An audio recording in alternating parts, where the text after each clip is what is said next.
Assalamu alaikum.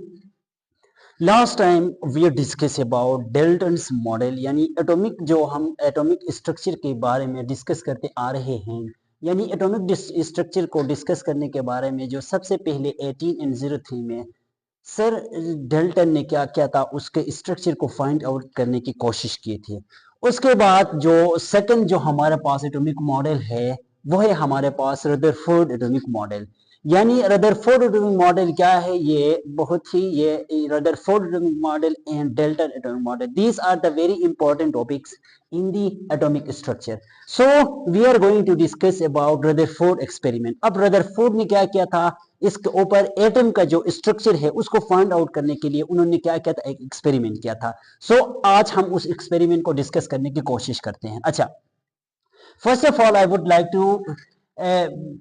I would like to talk about the main postulates of the Rutherford atomic model. After that, जो main postulate थे उसको हम पहले discuss कर लेते हैं। डिस्कस कर लेने के बाद उसने जो एक्सपेरिमेंट किया था through with the help of alpha particle and gold foil, उसके थ्रू क्या किया था उन्होंने, एक्सपेरिमेंट किया था, उसको यहाँ पे हम बाद में उसको डिस्कस कर लेंगे। So first of all the first point of Rutherford atomic experiment was, अब जो हमारे पास रदरफोर्ड एटॉमिक जो एक्सपेरिमेंट था उन्होंने कब किया था, 1911 में उन्होंने क्या किया था, जो रदरफोर्ड एटॉमिक एक्सपेरिमेंट है उन्होंने परफॉर्म किया था। अच्छा, according to Rutherford atomic experiment, अब जो रदरफोर्ड एटॉमिक एक्सपेरिमेंट क्यों किया था, what was the reason behind the Rutherford atomic experiment? The reason behind was he performed an experiment in order to know the arrangement of electrons and protons in an atom. अब चूंकि Dalton sir ने क्या किया था, उन्होंने भी discuss किया था, स्टडी किया था, लेकिन अब जो हमारे पास रदरफोर्ड एक्सपेरिमेंट है इसमें क्या किया था, इसका जो बेसिक रीजन बिहाइंड था एक्सपेरिमेंट का, उसके रीजन बिहाइंड ये था कि arrangement of electrons and protons in an atom, यानी ये जो हमारे पास इलेक्ट्रॉन्स और प्रोटॉन्स होते हैं या सब एटॉमिक पार्टिकल्स होते हैं, इनका अरेंजमेंट क्या होता है एक एटम के अंदर, प्रोटॉन्स कहां पे होते हैं और न्यूट्रॉन्स कहां पे होते हैं और इलेक्ट्रॉन्स कहां पे होते हैं, उसके ऊपर क्या था, ये बेसिक रीजन बिहाइंड यही था जिसकी वजह से उन्होंने क्या किया था, इस जो एक्सपेरिमेंट था इसको परफॉर्म किया था। So the first postulate was more, अब उन्होंने क्या किया था, अब उन्होंने इसके लिए एक अल्फा पार्टिकल लिया था और दूसरा हमारे पास गोल्ड फॉइल लिया था। अब उन्होंने क्या किया था, अब अल्फा पार्टिकल जो उन्होंने लिया था उसके ऊपर कौन सा चार्ज था, उसके ऊपर अल्फा पार्टिकल्स के ऊपर पॉजिटिव चार्ज था। अच्छा, उसके बाद उन्होंने क्या किया था, एक गोल्ड फॉइल लिया था। Let suppose this is a gold foil, ये क्या था हमारे पास, एक गोल्ड फॉइल। उन्होंने अल्फा पार्टिकल लिया जिसके ऊपर कौन सा चार्ज था, पॉजिटिव चार्ज था, और उन्होंने क्या किया था, उसके बाद अल्फा पार्टिकल को उन्होंने क्या किया था, उस गोल्ड फॉइल के थ्रू उन्होंने क्या किया, पास किया था। अच्छा, अब यहां पे देखेंगे तो आपको नजर आएगा ये जो अल्फा पार्टिकल्स है इनके ऊपर कौन से चार्ज है, alpha particles contain positive charge. इसके ऊपर अल्फा पार्टिकल्स से जो उन्होंने एक्सपेरिमेंट में जो यूज किया था वो अल्फा पार्टिकल्स के ऊपर कौन सा चार्ज था, उनके ऊपर पॉजिटिव चार्ज था। अब उन्होंने क्या किया था, उन्होंने अल्फा पार्टिकल्स को थ्रू गोल्ड फॉइल, ये हमारे पास क्या है, this one is gold foil, ये हमारे पास क्या है, एक गोल्ड फॉइल है। उन्होंने इसके थ्रू जो अल्फा पॉजिटिव चार्ज थे उनको क्या किया था, उन्होंने पास किया था। अब जब उन्होंने पास किया तो क्या हो गए थे, most of the alpha particles pass through the gold foil. अब उन्होंने पास किया तो जैसा कि यहाँ पे मैंने मेंशन किया है, ये क्या है, most of the alpha particles क्या हुए हैं, पास हुए हैं, यानी जो गोल्ड फॉइल था उससे क्या हो गए थे, उससे पास हो गए थे। अब यहां पे देखेंगे तो लेट सपोज 1 2 3 4 5 6 7 8 9 10, अब ये जो हमारे पास टोटल हमारे पास हैं 14 हमारे पास टोटल क्या है, अल्फा पार्टिकल हैं। यानी जो मैं यहाँ पे कोशिश कर रहा हूं, जो उन्होंने रदरफोर्ड जो एटॉमिक मॉडल को एक्सप्लेन करने के लिए जो उन्होंने अल्फा पार्टिकल लिया था, मैं लेट सपोज यहाँ पे लेता हूं 14 अल्फा पार्टिकल को मैं पास करता हूं थ्रू अ गोल्ड फॉइल।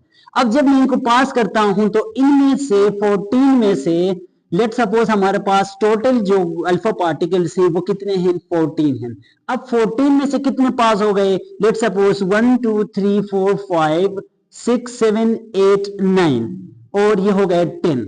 10 क्या हो गए, अब जो हमारे जो मैंने पास किया था, जो रदरफोर्ड ने पास किया था अल्फा पार्टिकल्स 14 में से, अब 10 ने क्या किया, 10 ये जो गोल्ड फॉइल था उससे पास कर गए। इसका मतलब ये हो गया, जब रदरफोर्ड सर ने ये एक्सपेरिमेंट किया तो out of 14, let suppose out of 14 अब ये 10 अल्फा पार्टिकल्स क्या हो गए, पास थ्रू हो गए।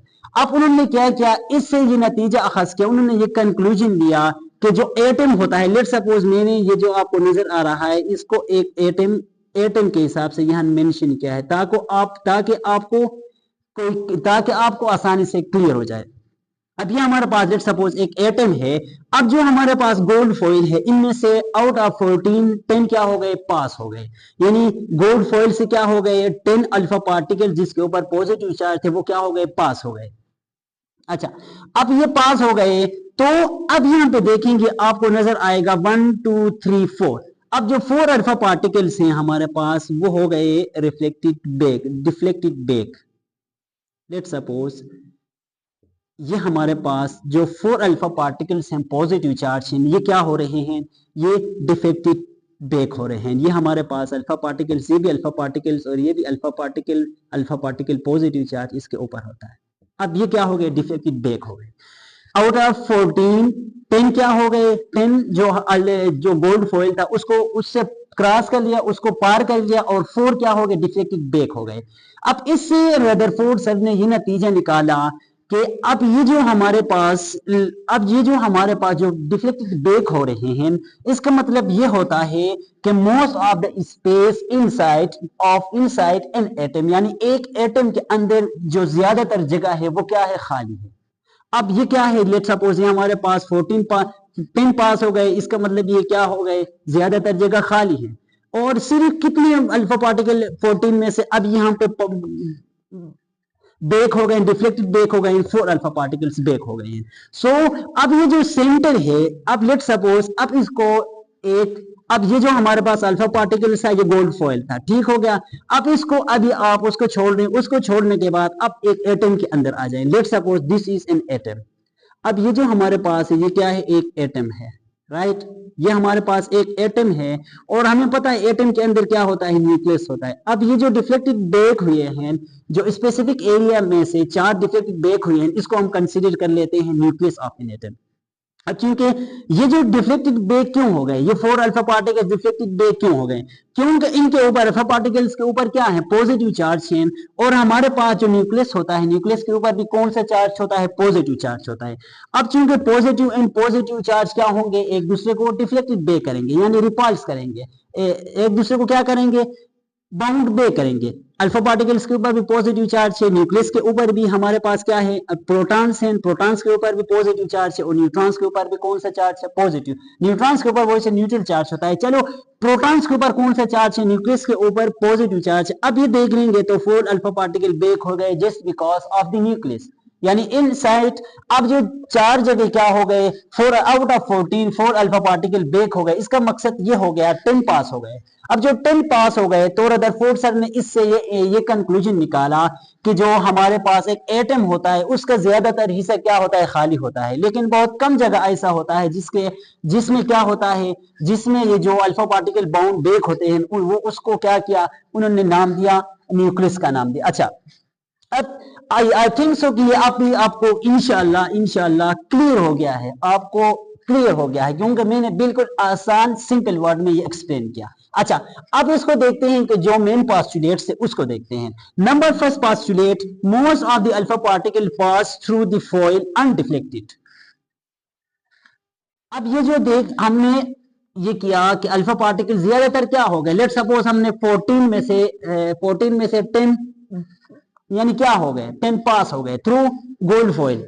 इसका मतलब ये हो गया most atom must be empty. जो पहला जो रदरफोर्ड एटॉमिक मॉडल का जो पहला पोस्टुलेट था, मेन पॉइंट था, ये था कि मोस्ट जगह क्या होगा, खाली होगा। हाँ, अब यहाँ पे जो हमने एक्सपेरिमेंट किया, इससे ये एक्सपेरिमेंट जो किया था उससे क्या हो गया, उससे जाहिर हो गया, क्योंकि 14 में से 10 पास हो गए, सिर्फ बहुत कम क्या हो गए, बैक हो गए। इसी वजह से most atom must be empty, most space of the atom must be empty. ये क्या है, हमारे पास एम्प्टी है। अच्छा, उसके बाद सेकंड पॉस्टुलेट में few alpha particles deflected back because of the electrostatic repulsion between alpha particles in positive charge part of atom. अब ये जो सेकंड पॉस्टुलेट था, सेकंड पॉस्टुलेट में क्या हो गया, अल्फा पार्टिकल्स के ऊपर पॉजिटिव चार्ज था, यहाँ पे न्यूक्लियस के ऊपर जो कौन सा चार्ज था, प्रोटॉन के ऊपर पॉजिटिव चार्ज होता है लेकिन न्यूट्रॉन के ऊपर कोई चार्ज नहीं होता। अब ये जो 4 अल्फा पार्टिकल्स बाउंड बैक हो गए, इसको क्या उसने क्या नाम दिया, उसने ये डिफ्लेक्टेड बैक क्यों हो गए, अकॉर्डिंग टू रदरफोर्ड एक्सपेरिमेंट, ये डिफ्लेक्टेड बैक होने की वजह जो इसके अंदर क्या था, electrostatic repulsion between alpha particle के ऊपर पॉजिटिव चार्ज होता है and positive charge of atom. अब एटम के अंदर क्या होते हैं, प्रोटॉन्स होते हैं, न्यूक्लियस के अंदर प्रोटॉन्स होते हैं। अब ये जो पॉजिटिव अल्फा पार्टिकल्स के ऊपर भी पॉजिटिव चार्ज था और न्यूक्लियस में प्रोटॉन्स के ऊपर भी पॉजिटिव चार्ज था, इसी वजह से ये क्या हो गए, ये एक दूसरे को ये डिफ्लेक्टेड बैक हो गए। अच्छा उसके बाद जो थर्ड पॉस्टुलेट है, most of the alpha particles are not deflected by. अच्छा अब ये जो मोस्ट ऑफ द, अब ये क्या क्या ज्यादातर जो वो होते थे, ज्यादातर अल्फा पार्टिकल क्या हो गए, वो उस गोल्ड फॉइल को क्या किया, उस गोल्ड फॉइल से क्रॉस हो गए। अब इसके बाद रदरफोर्ड सर ने क्या किया, इसको जो ये जो हमारे पास होता है उसको उन्होंने सोलर सिस्टम से क्या किया, सोलर सिस्टम से एटम को, सोलर सिस्टम जो हमारे पास होता है, लेट सपोज अब सोलर सिस्टम में क्या होते हैं, let suppose this is a solar system. अब सोलर सिस्टम के सेंटर में क्या होता है, सेंटर में हमारे पास होता है यानी सन होता है। अब सन के अराउंड क्या होते हैं, हमारे अर्थ हो गया, डिफरेंट जो प्लेनेट्स होते हैं, क्या होते हैं, डिफरेंट प्लेनेट्स हैं जो हम कहते हैं उसको सैयारे, डिफरेंट सैयारे। उसके निजाम शमसी की बात कर लें या सोलर सिस्टम की बात कर लें तो सेंटर में क्या होता है, सूरज होता है या सन होता है, उसके अराउंड क्या होते हैं, जो दूसरे हमारे पास प्लेनेट होते हैं वो क्या कर लेते हैं, रिवॉल्व कर लेते हैं। अब इस तरीके से क्या क्या सर रदरफोर्ड ने ये अपने एक्सपेरिमेंट से ये कंक्लूजन लिया कि जो हमारे पास एटम होता है वो क्या होता है, उसके सेंटर में क्या होता है, एक न्यूक्लियस होता है और इसके अराउंड क्या होता है, एक उसके अराउंड होते हैं इलेक्ट्रॉन्स। अब इलेक्ट्रॉन्स क्या होते हैं, इलेक्ट्रॉन्स अराउंड द न्यूक्लियस एक स्पेसिफिक ऑर्बिट में, जिस तरीके से हमारा लेट सपोज सोलर सिस्टम में एक अर्थ होता है, let suppose this is earth, right. अब जो हमारा अर्थ है ये हमारे पास है सन, ये सोलर सिस्टम की बात कर रहा हूं मैं। अब ये जो सन है, अर्थ है, ये क्या कर रहा है, इस सोलर सिस्टम में सन के अराउंड ये घूम रहा है। अब just like that Rutherford sir ने क्या किया, रदरफोर्ड सर ने इसको क्या किया, इसको कंसीडर किया सोलर सिस्टम से। अब ये जो हमारे पास क्या है, न्यूक्लियस है, राइट। अब ये जो न्यूक्लियस हो गया, ये जो हमारे पास है ये क्या है, इलेक्ट्रॉन्स। अब ये जो हमारे पास है, अब रदरफोर्ड सर ने ये कंक्लूड किया कि जो हमारा एटम होता है, एटम के सेंटर में न्यूक्लियस होता है, न्यूक्लियस के बाहर जो इलेक्ट्रॉन्स होते हैं वो क्या, उनके ऊपर कौन सा चार्ज होता है, नेगेटिव चार्ज होता है। अब जो इलेक्ट्रॉन्स होंगे वो अराउंड द न्यूक्लियस वो क्या होंगे, वो अराउंड द न्यूक्लियस क्या हो जाएंगे, वो रोटेट कर जाएंगे। तो this was all about the full atomic model. I hope so कि आपको क्लियर हो गया होगा और क्रिस्टल क्लियर हो गया होगा। मैंने बहुत ही आसान शुबों में या आसान जो बहुत ही आसान लफ्जों में इसको जो है ना ब्रीफली एक्सप्लेन किया। So thanks for watching and अपना ख्याल रखें, अपने फैमिली का ख्याल रखें, अपने दोस्तों का ख्याल रखें और दुआओं में मुझे भी याद रखें। अल्लाह हाफ़िज़।